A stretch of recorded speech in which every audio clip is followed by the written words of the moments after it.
नमस्कार दोस्तों। आज मैं आपको होलिका दहन के बारे में कुछ बताने जा रही हूँ, जो सुनिएगा। ये पौराणिक कथा है और ये कैसे होलिका दहन कैसे मनाया जाता है, क्यों मनाया जाता है, तो सुनिएगा। हिरण्यकश्यप एक बहुत बड़ा अत्याचारी राजा था। उसने कठोर तप किया और तप करने के बाद वरदान में उसको मिला कि वह न दिन में मरेगा, न रात में, न घर में, न बाहर में, न अस्त्र से, न शस्त्र से, न मनुष्य से, न पशु से। इस वरदान के अहंकार में उसने स्वयं को भगवान ही मान लिया। वह चाहता था कि सभी मेरा ही पूजा करें, लेकिन उसका पुत्र प्रहलाद भगवान विष्णु का परम भक्त था। यह बात हिरण्यकश्यप को बिल्कुल पसंद नहीं आई। उसने प्रहलाद को अनेक यातनाएं दी, जिसमें कभी उसे पर्वत से गिरवाया, कभी विष पिलवाया, कभी हाथों से कुछ दबाने की कोशिश की, लेकिन हर बार भगवान विष्णु ने अपने भक्त की रक्षा की। तो भगवान हमेशा अपने भक्त के लिए तैयार रहते हैं।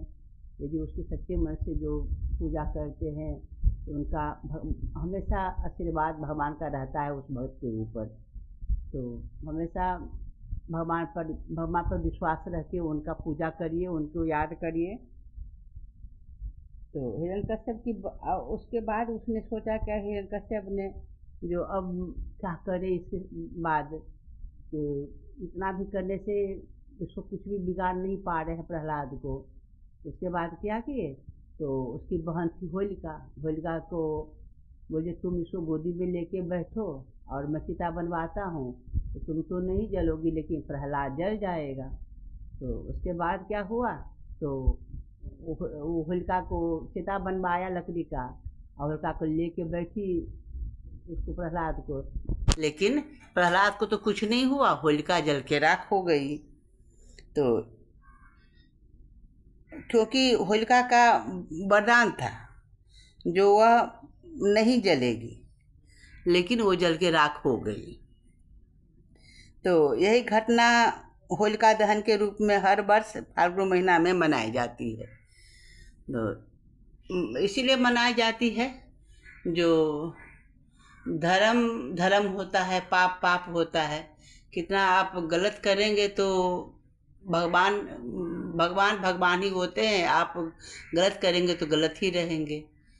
इसलिए हिरण्यकश्यप जो गलत राजा था, उसको लास्ट में क्या हुआ, तो मृत्यु हुआ, जिसमें कि विष्णु भगवान ने रूप धारण किए, इसका जो नरसिंह अवतार लिए और हिरण्यकश्यप को आप मृत्यु भी किए।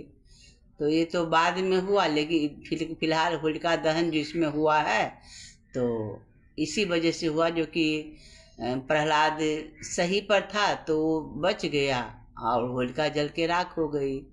और इसी को हम लोग आज तक मनाते हैं। जो हमारे अंदर जो भी बुराई है, क्रोध है, ईर्ष्या है, द्वेष है, वो हमको अंदर से ख़त्म कर देना चाहिए, जला देना चाहिए। इसीलिए हम लोग हर साल फाल्गुन महीने की पूर्णिमा को मनाते हैं होलिका दहन। तो आप लोग कृपया इस चीज़ को ध्यान रखें, जो हमारे अंदर जो भी बुराई है उसको होलिका दहन में हम समाप्त कर दें और अपने अच्छाई को हमेशा रखें, बुराई को जला दें। तो अच्छाई की जीत है निश्चित है और बुराई की हार निश्चित है। इसलिए अच्छा कर्म करें, अच्छा रास्ता पकड़ें और अच्छे से ज़िंदगी में रहें, तो आपका भी परिवार सुख में बीतेगा। और आप जो आज कर रहे हैं वही आपका बच्चे कल सीखेगा, है ना।